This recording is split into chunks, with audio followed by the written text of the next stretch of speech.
ଅଛି ଯେ ଆମେ ଚାଷ କରିବା ପୂର୍ବରୁ ଚାଷ ବିଷୟରେ ମାନେ ଗଛ ବିଷୟରେ ବା ମାଟି ବିଷୟରେ ଦିଟା ଜିନିଷ ରହିବ। ଗୋଟେ ଗଛ ରହିବ, ଗୋଟେ ମାଟି ରହିବ। ପରିବେଶଟା ତ ଛାଡନ୍ତୁ, ଭଗବାନଙ୍କ ଦବା ଦିଆ ଜିନିଷ। ତ ଏଇ ଜିନିଷ ଦିଟାକୁ ଯଦି ଆମେ ଜାଣିବାନି କେମିତି ମ୍ୟାନେଜ କରିବା, ତାହେଲେ ଆମେ ଗଛ ଆମକୁ ଭଲ ଖାଦ୍ୟ ଦବୁ।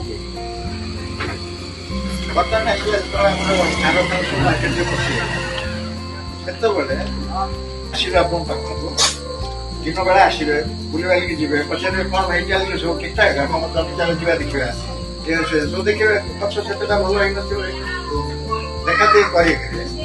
ତାପରେ ସେଠୁ କଣ କରିବେ ନା ସନ୍ଧ୍ୟାବେଳେ ପଳେଇବେ। ତାପରେ ଆପଣ ମାନେ ଖାଇ ପିଇକି ଶୋଇଲା ପରେ ରାତି 10ଟା, 10:30, 11ଟା ସେ ସମୟ ଯେତେବେଳେ କି କରେଣ୍ଟ ନଥିବ, କିଛି ନଥାଏ, ରାତିରେ ସେମାନେ ଲୁଚିକିରି ଆସିବେ। ଆସିକି ଯୋଉ ଜମିଟାକୁ ସିଲେକ୍ଟ କରିଥିବେ, ମାନେ ରାସ୍ତା କଡ ଜମି ଗୋଟେ, ସେଇ ଜମିକି ସେ ଦିନ ବେଳେ ଟାର୍ଗେଟ କରିକି ଯାଇଥିବେ। ଛାତ୍ରଛାତ୍ରୀ ମାନଙ୍କୁ ମୋର ଆଶୀର୍ବାଦ। ମୁଁ ଜିଆଇଟି ସ୍କୁଲ ଅଫ୍ ଏଗ୍ରିକଲଚର ମୁଖ୍ୟ ବିଜ୍ଞାନ ବିଭାଗର assistant professor doctor Suman G Sahu ଆପଣମାନଙ୍କୁ ଆଜିର କାର୍ଯ୍ୟକ୍ରମକୁ ସ୍ୱାଗତ କରୁଛି।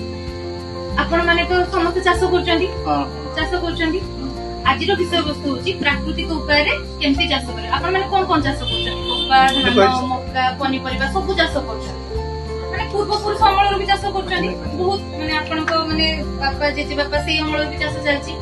କଣ ହଉଛି ଜମିରେ ଆପଣ ସାର ବି ଦଉଛନ୍ତି, ମାନେ 1/2 ଲିଟର କରୁଛନ୍ତି। କେତେ କମ, ଏତିକି ଟିକେ। ଆଉ ଗୋବର କେତେ ଦରକାର? ବାସ୍ କମ 500 ml। ସେଥିରେ ପଡିବ ଗୋମୂତ୍ର। ଆଉ କଣ ପଡିବ ଭିତରେ? ଟିକେ ଦହି, ଟିକେ କ୍ଷୀର, ଟିକେ ଘିଅ, 100 ml ଘିଅ, ଆଉ 2ଟା ପାଚିଲା କଦଳୀ, ଆଉ ଗୋଟେ ନଡିଆର ପାଣି। ଏତିକି ଜିନିଷ ପଡିବ। ମୁଁ ଜାଣୁଛି ଆପଣ ମାନେ କହିବେ ଏତେ ଖାଇବା ଜିନିଷ ନେଇକି ଆମେ ବନେଇବୁ କି? ବଟ୍ ଗୋଟେ ଜିନିଷ ମୁଣ୍ଡରେ ରଖିବେ, ଏତିକି ବନେଇବେ 20 ଲିଟର ହବ। ସେ ଏତିକି ବନେଇଲେ କେତେ ହବ? 20 ଲିଟର। ଆମେ ତାକୁ ବନେଇବା, ଏତିକି ଜିନିଷ ବନେଇକି ଆମେ ତାକୁ ଭଲସେ ମିଶେଇକି 10 ଦିନ ଛାଡିଦେବାର ଅଛି। ବନ୍ଦ କରିଦେବେ, 10 ଦିନ ଛାଡିଦେବେ। ଦେଖନ୍ତୁ କେତେ ଫଳ ହେଇଛି, ପାଣିଟା ରହିଲାନି, ରୋଗ ପୋକ କମିଗଲେ ଗଛଟା ତ ଭଲ ହବ। ମାଟି ଭଲ ରହିଲା ମାନେ ନିହାତି କଥା। ଆମେ ଯେମିତି ଖାଇବା ଭଲ ଖାଇଲେ ମାନେ ଦେହ ସୁସ୍ଥ ରହିବ।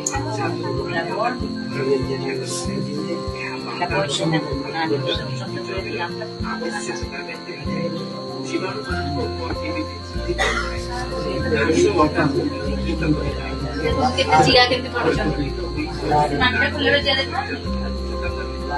ଏଇଟା ଗାଛ ଦାନ କହିଲେ